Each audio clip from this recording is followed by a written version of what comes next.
En esta clase revisaremos dos tipos específicos de tejidos conjuntivos. Son tejidos conjuntivos especializados y el primero que vamos a revisar es el cartílago, que es un tejido que sirve de soporte principalmente y que está muy relacionado con toda la parte esquelética. Soporta estructuras como por ejemplo la nariz, como por ejemplo el pabellón auricular, constituye por ejemplo la tráquea, los anillos de la tráquea, la laringe, etc. Y también sirve de absorbedor de choques. ¿A qué me refiero con eso? Quiere decir que ayuda en las zonas donde hay impacto, como por ejemplo en las articulaciones. Ya va a poder absorber, ¿no es cierto?, la fuerza, la presión que se deben soportar en esas áreas. Y en otras partes también, como por ejemplo vamos a ir revisando los discos intervertebrales, ya que también corresponde a un tipo específico de cartílago. Durante el desarrollo embrionario, el cartílago también entrega un esqueleto provisional, es decir, específicamente en los huesos largos se forma un esqueleto inicialmente, pero de cartílago hialino. Vamos a ver, ¿no es cierto?, que también y posteriormente ese cartílago se va reemplazando por el tejido óseo. Participa también indudablemente en todas nuestras articulaciones. Nosotros tenemos tres tipos de cartílagos: el cartílago hialino, el elástico y el fibrocartílago. Vamos a ir caracterizando cada uno de ellos y viendo sus diferencias, sus similitudes. Primero que nada, ¿no es cierto?, la distribución. El cartílago más frecuente en nuestro cuerpo es el que aparece en color celeste acá y corresponde al cartílago hialino. El cartílago hialino, por ejemplo, se encuentra ubicado, ¿no es cierto?, en todas nuestras articulaciones y también podemos observarlo en las costillas, ¿no es cierto?, que está en unión, ¿no es cierto?, de las costillas con el esternón. También constituye la estructura de la nariz, ¿ya? Y es un cartílago, ¿no es cierto?, muy abundante en nuestro organismo. El fibrocartílago es un cartílago que es muy resistente a la compresión y a la presión. Tiene gran cantidad de fibras colágenas y se encuentra en los discos intervertebrales, también en los meniscos, ¿ya?, en la sínfisis púbica. ¿Ya? Por lo tanto, es un cartílago bastante especial y lo vamos a ir analizando también. El fibrocartílago, ¿no es cierto?, entonces es el que aparece aquí en rojo, distribuido en varias partes del cuerpo. El cartílago elástico es un cartílago, como dice su nombre, que tiene capacidad, ¿no es cierto?, de deformarse, y es el que constituye el pabellón auricular, pero también se encuentra en zonas como en la epiglotis, como en la laringe. En varias otras partes lo vamos a ir ubicando también. Entonces aquí tenemos la distribución general de varios, ¿no es cierto?, de los diferentes tipos de cartílagos. Primero que nada, ¿no es cierto?, debemos mencionar que el cartílago tiene características bastante especiales. En este caso, el tejido está constituido por células ubicadas en lagunas, ¿ya? Y aquí están las células, ¿no es cierto?, que se llaman condrocitos, están ubicadas en lagunas, y todo lo que rodea, ¿no es cierto?, a los condrocitos en sus lagunas son o corresponde a la matriz extracelular. Esta matriz extracelular es avascular, es decir, no presenta vasos sanguíneos, pero sí presenta una gran cantidad de agua, y para poder, ¿no es cierto?, retener el agua presenta ácido hialurónico, ¿no es cierto?, que recordemos que atrae el agua, proteoglicanos que movilizan el agua, glicoproteínas que son elementos que van a unir a los diferentes componentes del tejido, y obviamente, como toda matriz extracelular, también presenta colágeno para darle resistencia. Es una matriz extracelular que puede ser deformable, no es tan rígida y dura, ¿no es cierto?, como la matriz extracelular ósea, ¿ya? Y también es modificable y puede ir creciendo, ¿ya? Esta es otra característica que presenta.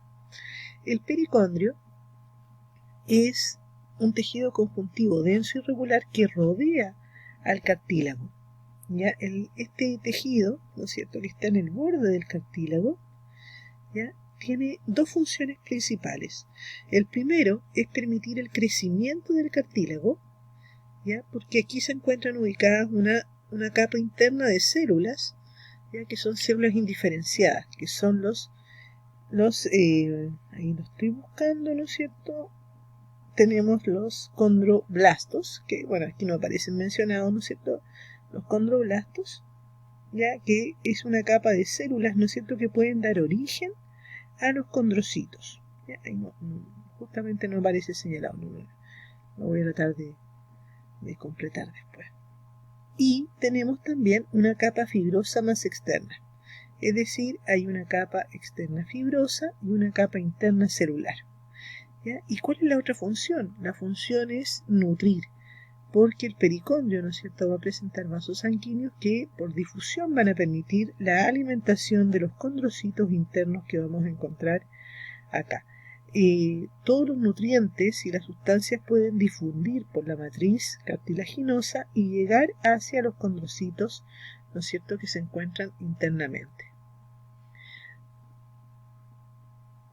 Ahora, las células del cartílago, tenemos tres tipos celulares principales: las células que son condrogénicas, ya que son las que van a dar origen a los condroblastos, y a su vez los condroblastos, que se encuentran ubicados normalmente en el pericondrio, la capa celular interna, van a dar origen a los condrocitos. El condrocito es la célula del cartílago maduro propiamente tal. Es una célula que tiene capacidad de dividirse. Ya no es, obviamente su función va a ser principalmente mantener el cartílago, pero también puede hacerlo crecer. Aquí tenemos las características de cada uno de los tipos celulares.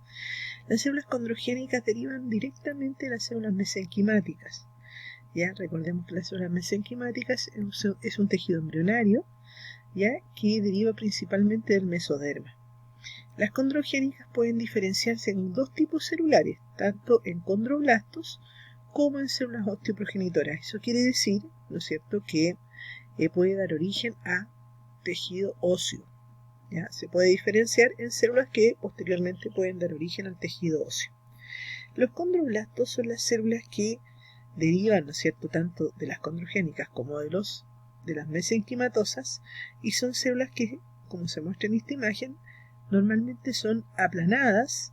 Ya ahí está su núcleo, ahí está el citoplasma, son aplanadas, normalmente las vamos a encontrar en el pericondrio, y van a tener la capacidad de producir, ¿no es cierto?, en la matriz extracelular. Ya son ricas en retículo endoplasmático rugoso porque produce la matriz extracelular, y cuando este condroblasto queda completamente rodeado de la matriz extracelular propia del cartílago, pasa a llamarse condrocito. Y el condrocito es la célula madura, ¿no es cierto?, del cartílago. Tiene un núcleo grande, como se muestra acá, prominente, está constantemente produciendo matriz extracelular para mantener el cartílago, ¿no es cierto?, en buenas condiciones. Tiene la capacidad de dividirse, y cuando se divide y queda, por ejemplo, inicialmente en una sola laguna, la laguna es el espacio que ocupa. Cuando inicialmente, ¿no es cierto?, queda en una sola laguna, después, por ejemplo, vuelve a dividirse, forma grupos de 2, de 4, etc. Y estas células comienzan a producir matriz extracelular, quedan agrupadas. Esos grupos se denominan grupos isógenos. ¿Ya? Los veremos a continuación en otras imágenes. Vamos a hablar primero que nada del cartílago hialino. El cartílago hialino es un cartílago más abundante de nuestro cuerpo, tiene un alto porcentaje de colágeno tipo 2, es muy rica en ácido hialurónico, por lo tanto tiene un alto porcentaje de agua también, 60% de su peso corresponde a agua.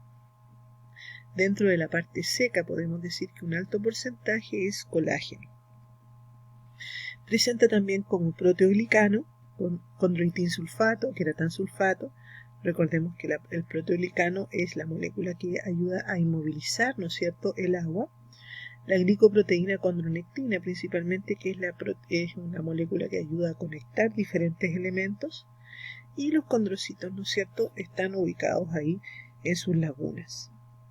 En esta imagen aquí se muestran grupos de condrocitos cercanos. Como les mencionaba, estos grupos cercanos es porque fueron originados de la mitosis, la división celular de los condrocitos. Entonces los grupos, ¿no es cierto?, que se forman se denominan isógenos. grupos isógenos. Aquí vemos, ¿no es cierto?, los condrocitos en sus lagunas. Ahí está el núcleo, el citoplasma y la laguna, ¿ya? Y hay algunas lagunas que se ven vacías, y eso es porque, bueno, cuando se hace un corte histológico, un corte de tejido, ya no siempre el condrocito queda, digamos, dentro del corte, ¿ya? Pero si hay una laguna, quiere decir que hay un condrocito que lo produce. Ahí se ve la matriz extracelular y en uno de los extremos se observa, ¿no es cierto?, el pericondrio, que es este tejido conjuntivo denso y regular que contiene una capa, ¿no es cierto?, con células que son los condroblastos y una capa fibrosa externa. Ahí se ve, ¿no es cierto?, la capa celular interna, que son los condroblastos que pueden dar origen a más condrocitos, y una capa fibrosa externa. ¿Ya? Y ahí están los grupos isógenos.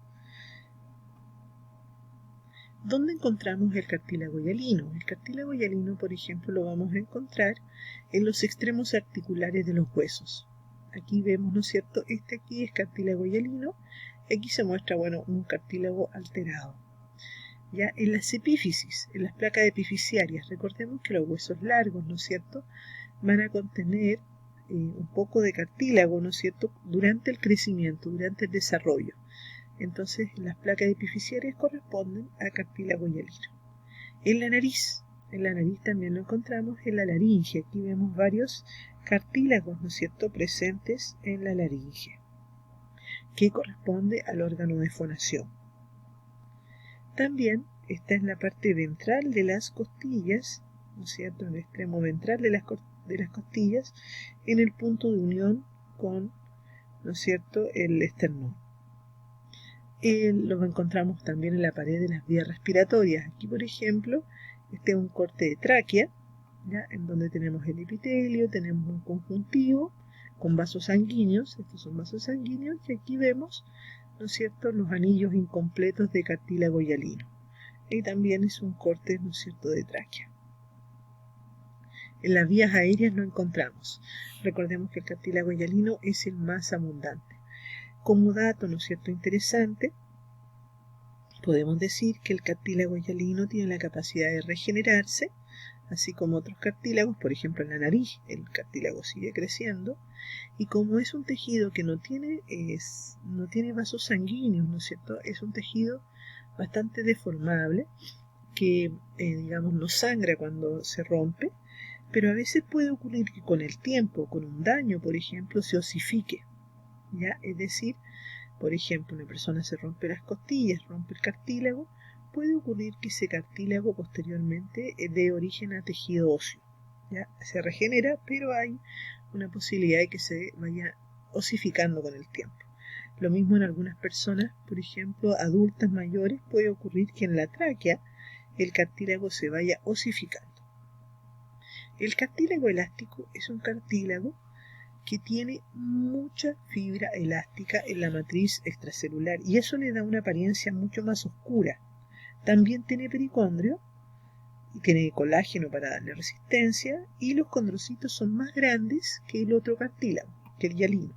Aquí vemos, ¿no es cierto?, un esquema en donde observamos claramente los condrocitos muy abundantes, grandes, y en la matriz extracelular hay gran cantidad de fibras que son fibras elásticas. También, como mencionamos, hay colágeno. Hay pericondrio también. ¿Dónde lo vamos a encontrar? Bueno, aquí tenemos una imagen histológica de cómo se observa el cartílago elástico. Ahí vemos los condrocitos grandes, ¿no es cierto?, y la matriz extracelular mucho más densa y más fibrosa por la presencia de las fibras elásticas. Lo vamos a encontrar en la oreja, pabellón auditivo, ¿ya?, mucho más flexible que otros cartílagos. En el conducto auditivo, ¿no es cierto?, externo-interno. Aquí vemos la trompa de Eustaquio, que es un conducto que conecta la laringe con el oído medio. También lo encontramos en la epiglotis. La epiglotis es una membranita que cubre y evita el paso del alimento cuando uno traga, evita el paso del alimento hacia la laringe. ¿Ya? Entonces lo tenemos ahí en varias partes de nuestra estructura.